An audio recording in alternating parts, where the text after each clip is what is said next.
કોઈ ચોર ચોરી કરવા માટે જાય તો તેને કોઈ જ ના જાય તેની પૂરી કાળજી રાખતો હોય છે, પણ જ્યારે ચોરી કરવા માટે ગયેલો ચોર ફસાઈ જાય તો તેની કેવી સ્થિતિ થતી હોય છે,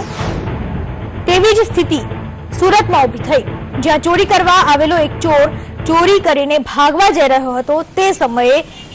છાપરાના પતરામાં ફસાઈ ગયો હતો અને આ ચોર એવો તો ફસાયો કે તેને કાઢવા માટે ફાયર બ્રિગેડ બોલાવવી પડી અને ફાયર બ્રિગેડના જવાને આ ચોરને પતરામાંથી બહાર કાઢ્યો અને ઈજાગ્રસ્ત થયેલા આ ચોરને હોસ્પિટલમાં ખસેડવામાં આવ્યો હતો।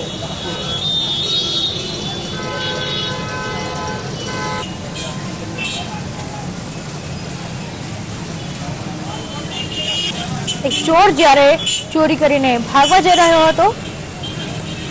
ત્યારે જ ચોર પોતે જ ફસાઈ ગયો હતો પતરામાં અને એટલી ખરાબ રીતે આ ચોર ફસાઈ ગયો હતો કે તેને બહાર કાઢવા માટે ફાયર બ્રિગેડની મદદ લેવી પડી હતી।